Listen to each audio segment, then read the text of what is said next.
Assalamualaikum warahmatullahi wabarakatuh. Semoga kita semua selalu diberikan kesehatan. Sebelum pelajaran kita mulai, mari kita berdoa.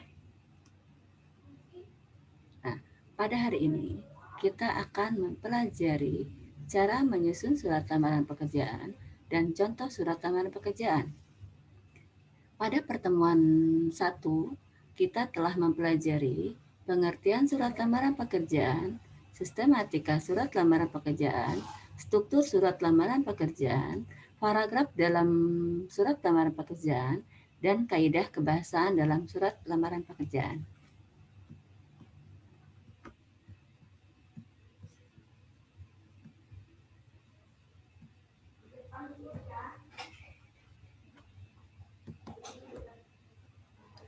Menyusun surat lamaran pekerjaan. Menulis atau menyusun surat lamaran pekerjaan harus sesuai dengan perusahaan atau instansi yang dituju, serta mengikuti persyaratan penulisan atau format pengiriman yang ditentukan. Nah, jadi ketika kalian membuat surat lamaran pekerjaan, itu harus betul-betul mengikuti persyaratan yang ditentukan oleh perusahaan tersebut. Hal yang perlu diperhatikan dalam menulis atau menyusun surat lamaran pekerjaan, yang pertama, menggunakan bahasa yang baik dan benar. Nah, pada pertemuan 1, kita sudah mempelajari kaidah kebahasaan dalam surat lamaran pekerjaan. Kita harus menyesuaikan dengan EBI atau Ejaan Bahasa Indonesia. Yang kedua, menulis dengan susunan format rapi. Ketika kalian buat surat lamaran pekerjaan, itu harus susunan formatnya harus rapi, harus bersih. Yang ketiga, melengkapi data sesuai dengan keperluan. Jadi, kalian harus melengkapi data sesuai dengan persyaratan yang ditunjuk oleh perusahaan. Yang ketiga, melengkapi data tadi sudah. Yang keempat, melampirkan surat pendukung seperti sertifikat pengalaman kerja.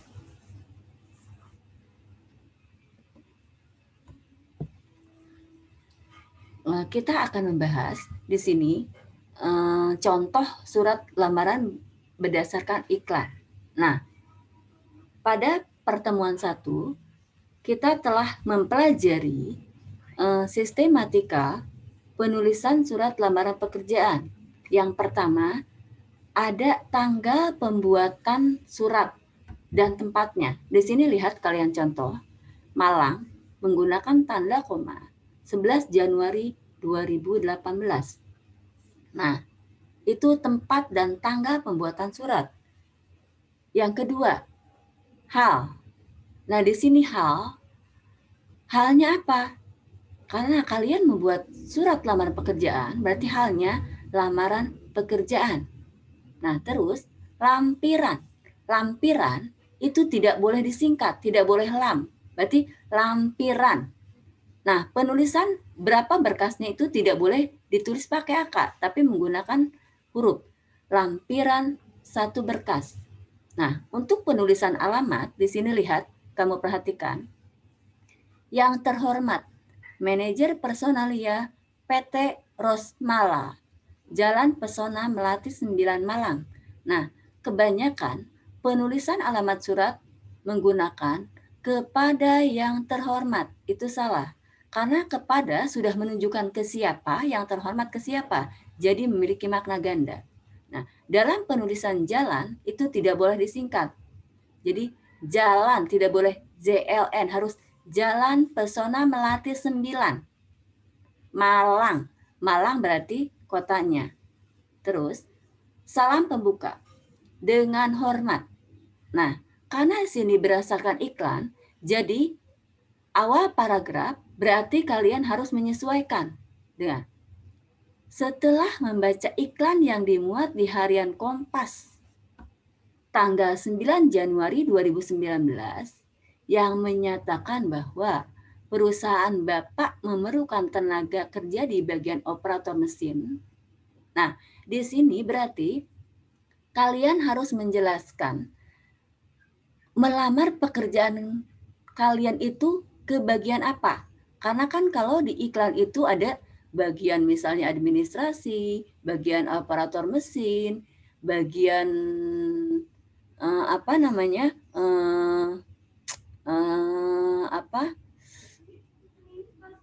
manajer misalnya. Nah, itu harus kalian jelaskan ke bagian apa, ya. Nah, baru di sini masuk ke identitas. Kalau kalian masih ingat pelajaran pertemuan 1, di sana ada struktur. Ada struktur masuk ke tesis dan argumentasi. Nah, data di sini, data nama, tempat tanggal lahir, agama, alamat itu masuk ke bagian tesis, ya. Nah, terus di bawahnya bermaksud mengajukan lamaran sebagai karyawan itu masuk ke tesis.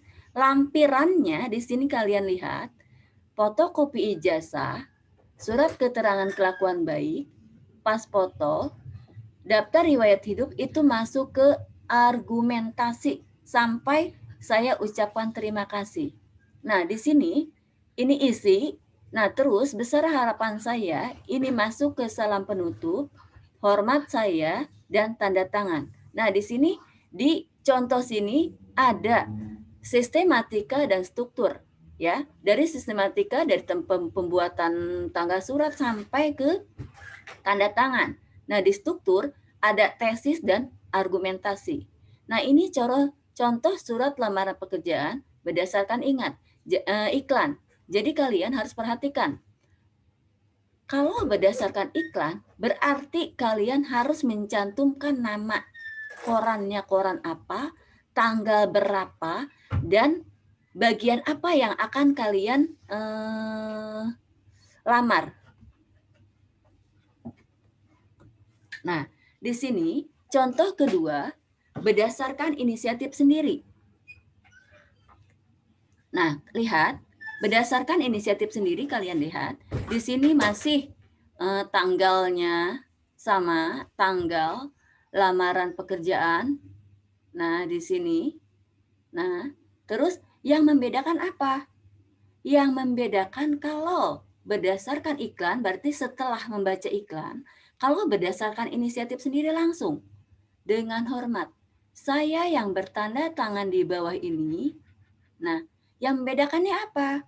Kalau berdasarkan iklan, berarti kalian membuat surat lamaran pekerjaan langsung meminta bagiannya apa. Sementara kalau di inisiatif sendiri di sini tidak ada bagian apa yang akan kamu minta. Nah, lihat di sini yang bertanda tangan. Nah, bermaksud mengajukan surat lamaran sebagai karyawan. Nah, sebagai karyawan berarti dia siap ditempatkan di mana saja, ya. Lain dengan iklan. Kalau iklan dia meminta bagiannya bagian apa. Nah, lampirannya sama. Pas foto, surat keterangan kelakuan baik, KTP. Nah,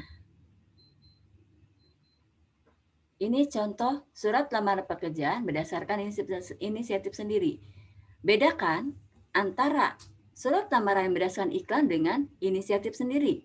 Kalau berdasarkan iklan, kalian melamar bagian apa yang dituju. Sementara kalau inisiatif sendiri itu di bagian apa saja kalian terima.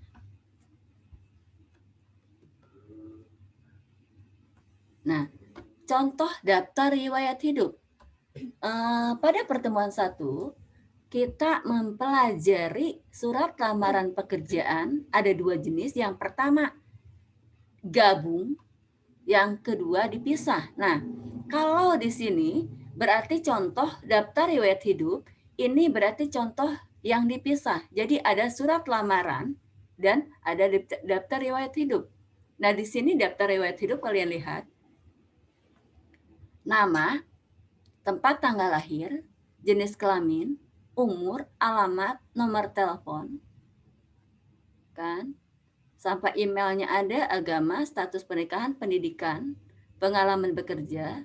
Nah, di sini ini contoh daftar riwayat hidup.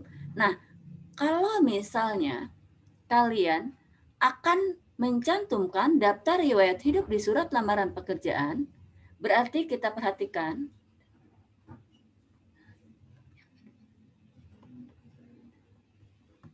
Nah, kita lihat di sini contoh contoh kita kembali lagi contoh surat berdasarkan inisiatif sendiri. Kita lihat di sini.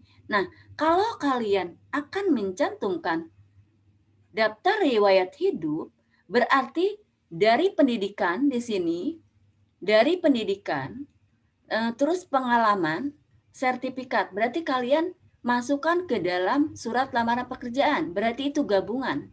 Nah, contoh yang tadi sudah daftar riwayat hidup, berarti itu contoh yang dipisah.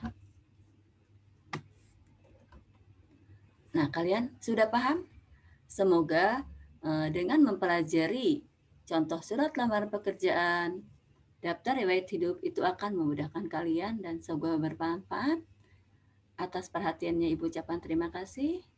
Tetap semangat, jaga prokes. Wabillahi taufiq wal hidayah. Wassalamualaikum warahmatullahi wabarakatuh.